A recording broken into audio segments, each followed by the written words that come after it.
Assalamualaikum warahmatullahi wabarakatuh. Halo Baraya Sadayana, kumaha kabarna tepangkeun sareng Abdi Dewi. Di video kali ini aku mau share perawatan wajah secara alami dengan menggunakan beras sebagai bahan utamanya. Beras memiliki beberapa manfaat untuk kecantikan kulit kita, seperti bisa mengatasi permasalahan kulit wajah, salah satunya adalah jerawat, mencerahkan, memudarkan noda hitam, sampai bisa membantu untuk mengencangkan kulit wajah kita. Sekarang aku akan kasih lihat gimana cara pembuatannya dan cara penggunaannya. Simak terus videonya. Untuk perawatan wajah, kita akan menggunakan air beras. Ada 3 cara untuk mendapatkan air beras itu sendiri. Pertama, dengan cara merendam beras. Kedua, dengan cara fermentasi. Dan yang ketiga, dengan cara memasak beras. Untuk cara yang paling simpel, di sini aku akan merendam beras untuk mendapatkan air berasnya. Siapkan sekitar 2 sendok makan beras.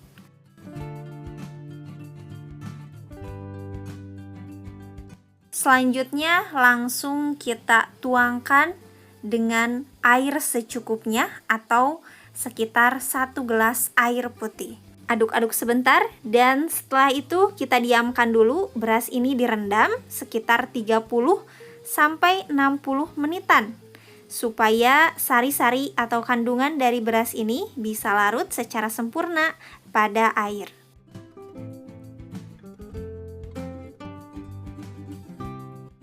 Setelah kita rendam selama 30 sampai 60 menitan, aduk-aduk lagi sebentar, memastikan supaya sari-sari atau kandungan dari beras ini bisa larut dalam air secara sempurna.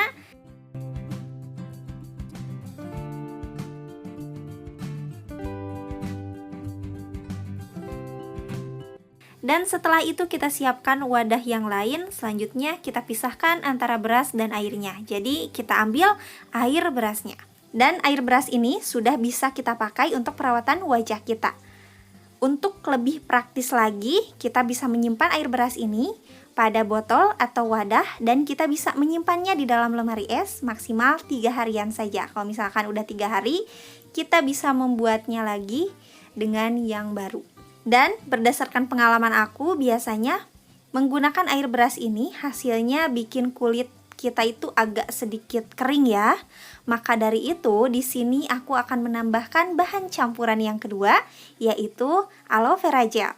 Jika kita tidak memiliki aloe vera gel, kita juga bisa menggunakan lidah buaya yang asli. Jadi gelnya dikerok atau di blender dan dimasukin beserta air beras ini. Untuk aloe vera gel sendiri, manfaatnya bisa untuk melembabkan dan menghidrasi kulit wajah kita, sehingga nanti hasilnya kulit kita tidak akan kering dan terasa lembab. Nah, di sini aku memasukkan air berasnya pada botol spray sekitar 70%. Dan aku menambahkan aloe vera gel sekitar 10%. Untuk takarannya kita bisa atur-atur sendiri saja. Yang penting untuk takaran air berasnya jumlahnya harus lebih banyak dibanding dengan aloe vera gelnya. Selanjutnya aduk atau kocok dulu kedua bahan ini sampai keduanya tercampur dengan baik. Kalau bisa simpan di dalam lemari es supaya pas kita aplikasikan ke wajah ada sensasi menyegarkan untuk wajah kita.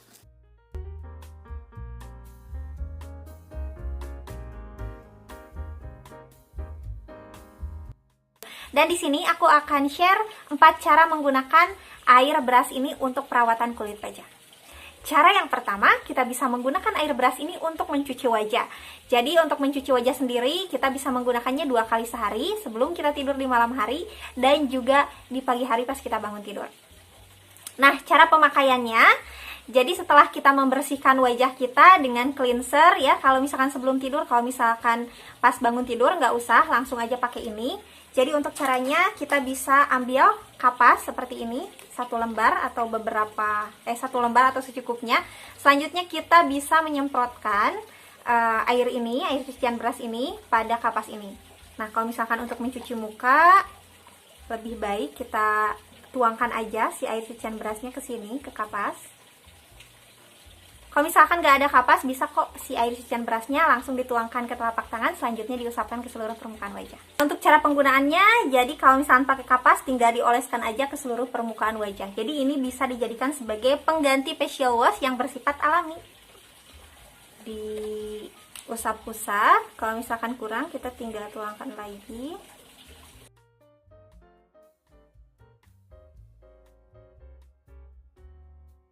Nah, setelah dioles seperti ini, kita bisa memijatnya sebentar, selama 1 atau 2 menitan seperti itu, supaya memang bahan-bahan ini juga bisa meresap ke kulit kita. Nah, setelah dipijat-pijat seperti ini, baru kita bilas wajah kita dengan menggunakan air suhu normal. Jadi air itu sebagai bilasan terakhir. Nah, udah deh, kalau misalkan udah dibilas, dan kita bisa menggunakannya secara rutin 2 kali sehari sebagai pengganti facial wash. Dan dengan kita rutin menggunakan air cucian beras ini untuk mencuci muka ya, ini bisa membantu untuk mencerahkan kulit wajah kita, memudarkan noda hitam, kemudian membantu mengecilkan pori-pori juga, dan bikin kulit kita itu terasa halus dan kencang. Cara yang kedua, kita bisa menggunakan air cucian beras ini sebagai masker. Caranya sangat mudah sekali, jadi seperti biasa, bersihkan wajah terlebih dahulu. Kalau misalkan udah bersih, langsung kita aplikasikan air cucian beras ini ke seluruh permukaan wajah. Kalau misalkan botolnya semprot seperti ini lebih praktis, jadi tinggal disemprotkan aja seperti ini. Nah, kalau misalkan udah disemprot, kita bisa meratakannya supaya tidak ada area yang kelewat ya. Nah, kalau misalkan udah diratakan seperti ini, bisa didiamkan sekitar 15 menitan, dan baru setelah 15 menit didiamkan, dibilas dengan air suhu normal seperti biasa. Kita bisa menggunakan air cucian beras ini sebagai masker secara rutin 2-3 kali dalam seminggu. Cara yang ketiga, kita bisa menggunakan air cucian beras ini untuk melembabkan sekaligus menyegarkan kulit wajah kita. Jadi kalau misalkan kita merasa wajah kita itu kekeringan, kurang kelembaban, atau haradangan, segera aplikasikan air cucian beras ini ke seluruh permukaan wajah. Untuk caranya seperti biasa, bersihkan wajah terlebih dahulu. Selanjutnya kita langsung semprotkan si air cucian beras ini ke seluruh permukaan wajah. Tinggal disemprot aja. Selanjutnya bisa diratakan atau ditap-tap gini pakai tangan. Dan kalau misalkan udah meresap, kita diamkan aja di wajah tanpa harus dibilas. Dan kita bisa menggunakan air cucian beras ini sebagai pelembab atau penyegar wajah sesuai dengan kebutuhan kita, atau ini juga bisa dijadikan sebagai pengganti pelembab atau moisturizer. Dan untuk cara yang keempat atau cara yang terakhir, kita bisa menggunakan air cucian beras ini untuk mengatasi masalah sunburn. Jadi kalau misalkan setelah kita panas-panasan, biasanya kan kulit kita itu terasa kayak panas, kemudian memerah, bahkan terasa perih. Jangan khawatir, karena air cucian beras ini bisa menjadi solusinya. Jadi setelah kita panas-panasan, bersihkan wajah terlebih dahulu atau cuci muka dengan air biasa. Selanjutnya langsung kita semprotkan atau aplikasikan air cucian beras ini ke seluruh permukaan wajah. Tinggal disemprotkan saja atau dituangkan pada kapas ya. Selanjutnya diusapkan, kemudian kita ratakan aja seperti ini. Didiamkan selama 5 menitan, dan setelah itu bisa dibilas lagi pakai air suhu normal. Kita bisa menggunakan air cucian beras ini untuk mengatasi sunburn sesuai dengan kebutuhan kulit kita. Nah, itu dia keempat tips menggunakan air cucian beras untuk kulit kita. Sangat mudah dan juga sederhana. Bahan yang murah bisa mempercantik kulit kita. Kuncinya adalah kesabaran dan ketelatenan kita. Semoga tipsnya bermanfaat, khususnya buat yang sekarang sedang membutuhkan. Jika ada saran, komentar, request, silahkan sertakan di kolom komentar. Sampai jumpa di video aku selanjutnya. Saya Dewi Rahayu. Akhir kata, wassalamualaikum warahmatullahi wabarakatuh. It's not a game, it's a rich thing.